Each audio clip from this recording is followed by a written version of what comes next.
Купуването на един от тези автомобили ви гарантира, че вашият механик ще ви изпраща коледни картички всяка година. Той ще стане вашият най-добър приятел благодарение на вашите пари. През 2026 година маркетингът крие троянски коне, проектирани да изпразнят банковата ви сметка след изтичане на гаранцията. Днес развенчаваме фалшивата модерна надежност, анализирайки 13-те най-лоши модела на настоящия пазар. Останете до позиция номер 1, защото това е превозното средство с най-много документирани фатални електронни повреди за десетилетието. Да започваме. Автомобил номер 13 – Nissan Rogue. Nissan Rogue често се представя като универсалното семейно превозно средство по превъзходство, но зад неговия приветлив външен вид се крие история от пропуски в сигурността, която би трябвало да тревожи всеки водач. Един от най-тревожните проблеми, докладвани от хиляди потребители, е критичната повреда в системата за управление на двигателя, която причинява внезапни изгасвания, докато автомобилът е в пълно движение. Представете си да се движите по магистрала с висока скорост и внезапно да загубите цялата мощност на двигателя, оставайки без асистенция на кормилното управление и спирачките. Това не е изолиран инцидент, а дефект, който постави под въпрос репутацията на марката. Към този риск за безопасността се добавя неприятно и потенциално токсично потребителско изживяване поради постоянното присъствие на бензинови пари вътре в кабината. Много собственици са съобщили, че миризмата на гориво е толкова силна, че причинява замаяност и гадене, превръщайки всяко пътуване в мъчение. Сякаш това не е достатъчно, Nissan Rogue продължава да бъде еталон за проблемите с трансмисията от тип CVT. Тази предавателна кутия е известна с постоянно приплъзване, метални шуми и непредсказуемо поведение, което завършва със сметка за замяна, надхвърляща $5000. Трябва да бъдете особено внимателни с моделите от годините 2018 и 2023, тъй като те представляват най-високите пикове на липса на надеждност в съвременната история на този модел. Автомобил номер 12 – Jeep Grand Cherokee 4 POE. Jeep Grand Cherokee 4 POE е перфектният пример за това как цена от $60,000 не гарантира спокойствие. Тук се изправяме пред болезнен парадокс. Превозно средство, което се рекламира като върха на екологичния лукс и офроуд капацитета, но е било обект на множество изтегляния от пазара поради съвсем реален риск от пожар. Проблемът се крие в неговата сложна високоволтова батерийна система и в контролните модули, които управляват хибридната енергия. Повреда в тези компоненти може да генерира късо съединение, което да завърши в пламъци, което е недопустимо за автомобил от този сегмент. Техническата сложност на тази хибридна система е нейният най-голям враг в дългосрочен план. Притежаването на такова превозно средство, докато фабричната гаранция е в сила, може да изглежда безопасно, но веднъж, щом тази подкрепа изчезне, собственикът остава с електронна архитектура толкова сложна, че много малко независими механици могат да я поправят. Всеки сензор, всяка клетка на батерията и всеки модул за комуникация между двигателя с вътрешно горене и електрическата система е прецизен детайл, който, ако се повреди, ще ви принуди да платите астрономически суми. Grand Cherokee 4 POE не е просто кола. Това е икономическа присъда, която се изпълнява бавно всеки път, когато системата открие нередност в своята сложна енергийна мрежа. Автомобил номер 11 – Ford Explorer. Ford Explorer е бил в продължение на десетилетия стълб на пазара на спортни високопроходими автомобили, но най-новите модели помрачиха това наследство с серия от повреди, които могат да превърнат едно приятно пътуване в ситуация с висок риск. Един от най-критичните дефекти се крие в електронния блок на дросела. Многобройни водачи са докладвали за внезапна загуба на мощност или това, което техниците наричат празнота в реакцията. Опитвате се да се включите в бърз път или да извършите изпреварване и при натискане на педала, превозното средство просто не реагира в продължение на няколко жизнено важни за безопасността секунди. Това непредсказуемо поведение на електронната система за управление на двигателя генерира дълбоко недоверие сред потребителите, които вече не се чувстват в безопасност зад волана. Към този електронен проблем се добавя структурна слабост в сърцето на автомобила. Двигателите EcoBoost, които обещават баланс между мощност и икономия на гориво, крият механичен капан в дизайна на водната помпа. Вместо да бъде разположена отвън на двигателя, както е при повечето логични конструкции, тази помпа е разположена вътрешно. Ако помпата се повреди или представи теч, охладителната течност се смесва директно с двигателното масло, предизвиквайки катастрофална повреда, която в повечето случаи изисква пълна замяна на силовия агрегат. Това е тежък ремонт, който може лесно да струва $7000 или $8000. Сякаш това не е достатъчно, Explorer страда от естетически проблем, който завършва като финансов. Боята има тенденция да представя мехурчета и преждевременно улющване, особено по алуминиевия капак, което унищожава препродажната стойност на превозно средство, което и без това се обезценява бързо. Автомобил номер 10 – BMW X5. Ако влезете в който и да е портал за продажба на употребявани автомобили, ще забележите любопитен модел при BMW X5. Ще видите десетки бройки на едва 3 или 4 години и с подозрително нисък пробег, който варира между 30 000 и 45 000 км. Въпросът, който всеки интелигентен купувач трябва да си зададе, е защо някой би искал да се отърве от толкова способно луксозно превозно средство за толкова кратко време. Отговорът се намира в точния момент, в който фабричната гаранция е на път да изтече. BMW X5 е чудо на немското инженерство, докато всичко работи, но е бездънна яма за разходи, когато сензорите започнат да отказват. Собствениците често докладват за проблеми с прегряване, които възникват от нищото, свързани с охладителни системи, съставени прекомерно от пластмасови части, които се изпичат от топлината на двигателя. Освен това, електрическата система изглежда обладана от дигитални призраци. От екрани, които остават черни, до електрически седалки, които се движат сами, или предупреждения за повреда на двигателя, които се появяват и изчезват без логично обяснение. BMW X5 е автомобил с висока поддръжка, който изисква много дълбок портфейл, за да се поддържа в оптимално състояние. Бариерата от 50 000 км обикновено бележи края на медения месец и началото на финансовата руина за втория собственик, който открива твърде късно, че разходите за ремонт са пропорционални на оригиналната цена от $100,000 на автомобила, а не на настоящата му стойност на пазара на употребявани коли. Автомобил номер 9 – Nissan Altima. Nissan Altima преминава през това, което бихме могли да наречем криза на идентичността в сегмента на средноразмерните седани. Имаше време, когато тази кола беше директен конкурент на Toyota Camry и Honda Accord, но днес тя изостана поради механично изпълнение, което дава приоритет на намаляването на разходите пред дълготрайността.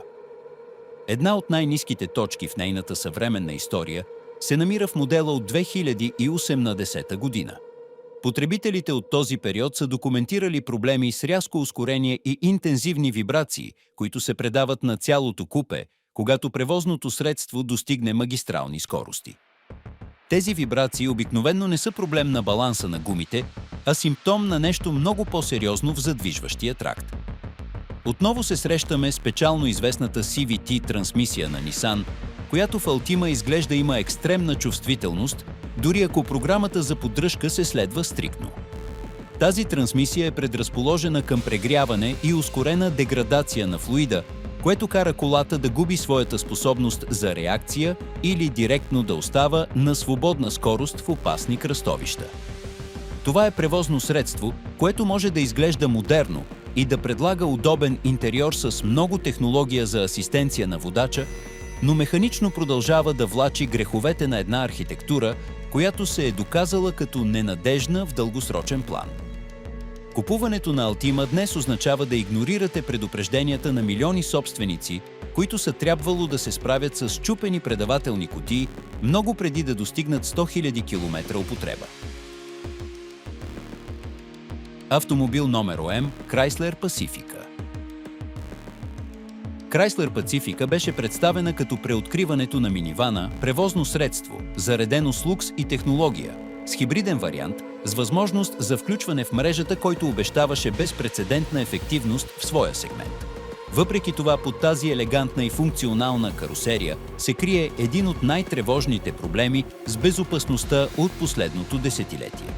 Рискът от пожар в хибридната система е документирана реалност, която накара компанията да издаде масови изтегляния от пазара, предупреждавайки собствениците да не зареждат своите превозни средства и да ги паркират далеч от структури или други коли. Представете си за момент тревогата на баща или майка, които превозват 5 или 6 деца на борда, знаейки, че съществува вътрешна химическа повреда в клетките на батерията, която може да отприщи неконтролируем огън за броени секунди. Това не е единствената критична повреда, която дебне в Пацифика. Много потребители са изпитали пълни изгасвания, докато шофират с магистрални скорости. Изведнъж таблото изгасва, сервоусилвателят на волана става тежък и двигателят спира да реагира, оставяйки водача на произвола насред тежкия трафик. Реакцията на сервизните центрове често е отчайваща. Поради сложността на електронната архитектура и интеграцията на високоволтовата система, бюджетите за ремонт могат лесно да достигнат $10 000. Това е опустошителен финансов удар за всяко семейство, което е купило това превозно средство, търсейки комфорт и спестявания, а сега се оказва с машина, която не е безопасна за движение и чиято препродажна стойност се е сринала поради оправдания страх на купувачите на старо.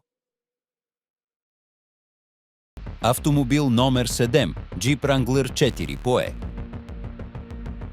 Jeep Wrangler е икона на свободата и приключението, но версията 4 POE, която е хибридният вариант с възможност за включване в мрежата, представлява пълния провал на приключението на марката към екологичното. Jeep се опита да комбинира легендарния офроуд капацитет с модерна и приятелска към околната среда моторизация, но резултатът е постоянна поредица от повреди в бордовите зарядни устройства и в топлинното управление на батериите. Ентусиастите, които купиха този модел, за да изследват отдалечени пътеки, откриха, че електрическата система отказва в най-неподходящите моменти, оставяйки превозното средство в защитен режим, който драстично ограничава мощността. Ефективността на тази система е нулева в студен климат. В региони, където температурите падат под точката на замръзване, двигателят с вътрешно горене трябва да работи постоянно, за да загрява батерията, анулирайки всяка полза от спестяване на бензин, за която клиентът е платил значителна надценка в момента на покупката. Освен това, безпокойството от прегряване е константа. Охладителната система на пакета батерии изглежда не е на висотата на изискванията на тежката употреба, което предизвиква постоянни предупреждения на инструменталното табло. Това е движещо се противоречие, превозно средство, проектирано за приключения, което ви държи вързани в близост до специализиран сервис, защото неговите електронни компоненти са твърде крехки за реалния живот. Наблюдавайки тези случаи, става ясно, че съществува модел на остаряване, който не винаги е умишлен, но е директен резултат от прибързаното пускане на продукти на пазара без необходимите тестове за издръжливост. Виждаме как марки с исторически престиж жертват дългосрочната надежност заради незабавни цифри на продажбите и технологичен маркетинг. Ако смятате, че проблемите на минивановете и хибридните всъдеходи са сериозни, подгответе се за това, което предстои. Останалите превозни средства в нашия списък не само са ненадежни, но се считат за крайните босове на сметките в сервиза. Това са машини, проектирани по такъв начин, че самата им нормална работа неизбежно води до пълен механичен колапс, който ще изпразни банковата ви сметка. Автомобил номер 6 Chevrolet Silverado и GMC Sierra.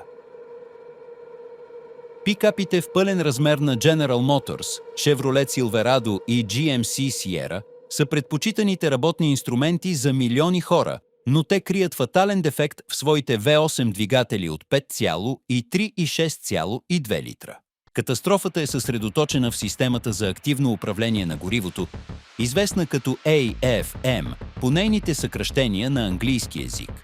Тази система деактивира цилиндри за икономия на гориво, но механичното изпълнение е дефектно. Повдигачите на клапаните имат тенденция да колабират или да остават блокирани поради проблеми с налягането на маслото и дизайна на компонентите.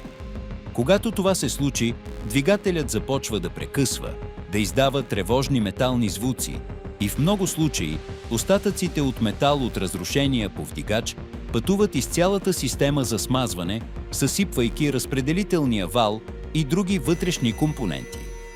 Ремонтът на тази повреда изисква разглобяване на голяма част от двигателя и цената обикновено надхвърля $4000 за всяка страна на цилиндровата глава. Най-фрустриращото е, че General Motors не е предложил окончателно решение и много собственици са пострадали от този колапс малко след изтичането на гаранцията им, дори при стриктна поддръжка на всеки 5000 км. Към тази драма на двигателя се добавя 10-степенната трансмисия, разработена съвместно с Ford, която представя резки смени при плъзване и в някои случаи пълен отказ на хидротрансформатора. Да притежаваш модерно Silverado или Sierra означава да живееш с постоянен страх, че при всяко тръгване на светофар, двигателят може да реши да се саморазруши, превръщайки вашия работен инструмент в паметник от безполезен метал, чието възстановяване е изключително скъпо. Автомобил номер 5 – Land Rover Range Rover. Range Rover е най-висшият символ на британския лукс и рафинирания офроуд капацитет, но за всеки независим механик той е златна мина за постоянни ремонти. Най-известният и страховит проблем е неговата система за въздушно окачване. Въпреки че предлага плавно возило, сякаш пътувате върху облак, тези въздушни възглавници и съответните им компресори имат алармиращо кратък експлоатационен живот. Когато системата се повреди, тя обикновено го прави по катастрофален начин, оставяйки превозното средство наклонено на една страна или напълно прилепено до земята, което прави шофирането му невъзможно. Подмяната на оригиналните компоненти за възстановяване на височината на движение може лесно да струва $5000, а най-лошото е, че не съществува гаранция, че новите части ще издържат повече от предишните. Към това се добавят критичните проблеми при V8 двигателите, особено по отношение на ангренажните вериги. Пластмасовите водачи, които държат тези вериги, имат тенденция да се деградират преждевременно, позволявайки на веригата да прескочи и да причини вътрешен сблъсък между клапани и бутала, което води до пълното унищожаване на силовия агрегат. Това е превозно средство, което претърпява обезценка от 70% само за 5 години, защото пазарът на втора ръка знае отлично, че поддържането на Range Rover извън гаранция е бърз начин да изпаднете в банкрут.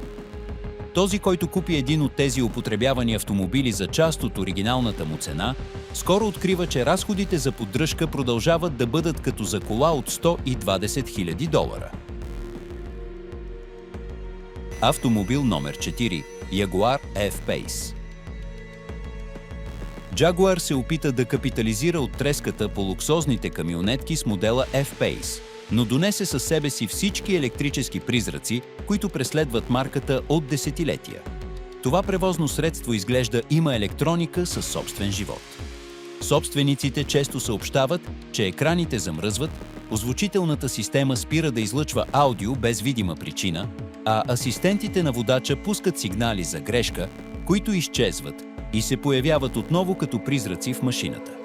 Проблемът е, че диагностицирането на тези повреди изисква софтуерни инструменти, които само дилърът притежава, а цената на труда в тези обекти обикновено е около $150 на час.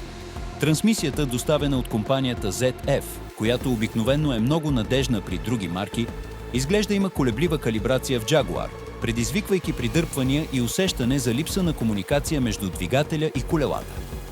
Инфотейнмент системата е друга точка на постоянен срив, тъй като е бавна и склонна към рестартиране, докато използвате навигацията в критични моменти.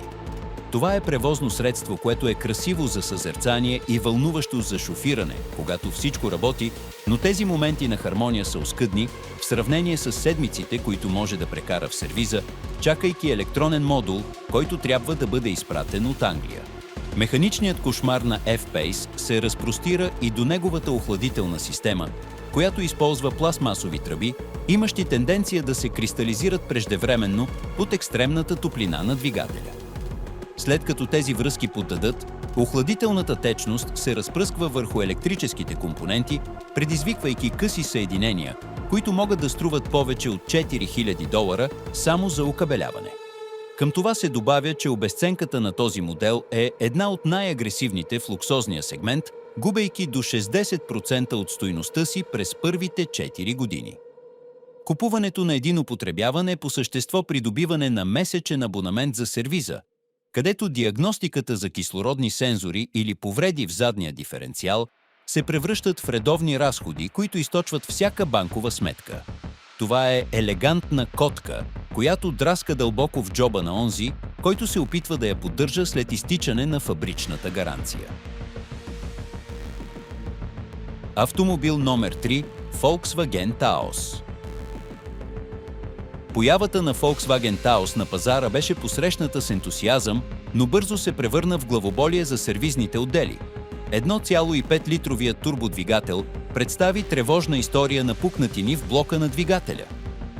Това не е малка повреда. Става дума за пориозност в метала, която позволява течове на охладителна течност към вътрешността на горивните камери или към маслото.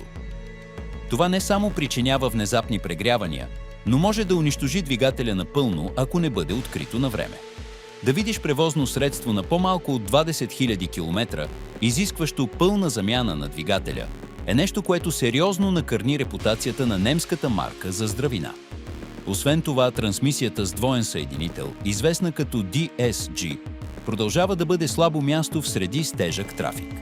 Съединителите са склонни към преждевременно износване, а цената за подмяна заедно с софтуерната калибрация е изключително висока. Потребителите съобщават, че скоростната кутия става колеблива и губи характерната си плавност, което се превръща в дразнещи вибрации при тръгване от място. Жалко е, че превозно средство с толкова функционален дизайн и балансирано управление е обременено от механични компоненти, които изглежда не са готови за изискванията на ежедневното използване в реални градски условия. Автомобил номер 2 – Hyundai i-Kia с двигател 2.0. Южна Корея напредна много в дизайна, но 2.0 литровият двигател, който оборудва огромно количество модели на Hyundai и Kia, стана главен герой в един от най-големите скандали с надеждността в съвременната история. Централният проблем е прекомерна консумация на масло, която започва тихо. Поради метални остатъци от производството, които блокират маслените канали, лагерите на биелите се износват, докато двигателят започне да издава ритмично чукане, предхождащо пълната повреда.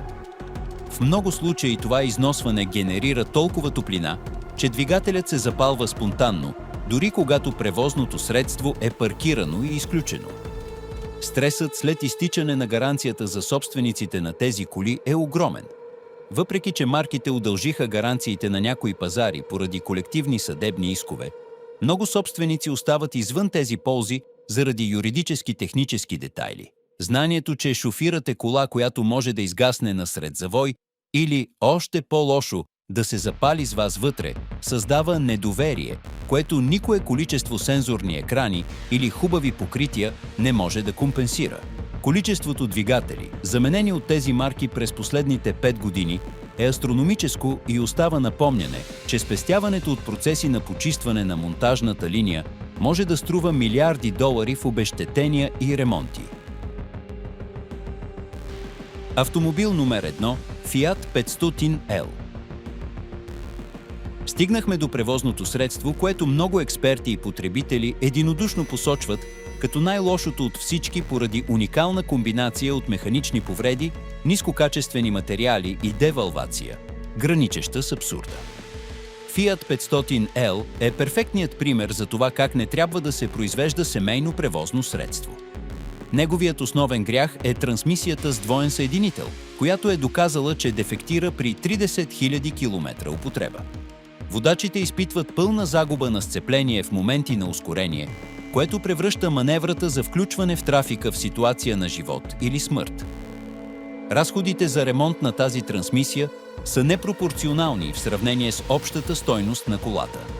Интериорните материали на 500L изглеждат биоразградими в най-лошия смисъл на думата. Пластмасите стават лепкави от топлината, дръжките на вратите се чупят лесно, а седалките губят своята опора за много кратко време. Електрониката е също толкова катастрофална, с предупредителни светлини, които светват като коледна елха без реална причина. Поради тази репутация на механичен кошмар, обезценката е рекордна. Собственик, който е купил тази кола нова, едва 3 години по-късно открива, че неговото превозно средство струва по-малко от половината от това, което все още дължи на банката. Това е порочен кръг от дългове и ремонти, който превръща Fiat 500L в безспорния победител в този списък на автомобилния позор. При анализирането на тези случаи става очевидно, че обявената цена или престижът на едно лого не са гаранция за дълготрайност. Моделът е ясен. Прекомерната сложност без адекватни тестове и съкращаването на разходите за жизнено важни вътрешни компоненти са основните съставки за механично бедствие. Преди да ангажирате финансите си в покупка от такъв мащаб, е жизнено важно да извършите задълбочено проучване. Консултирането с базите данни на Националната администрация за безопасност на движението по пътищата, известна като NHTSA по нейните съкращения на английски език, може да разкрие изтегляния от пазара и оплаквания на потребители, които рекламните агенции никога няма да споменат.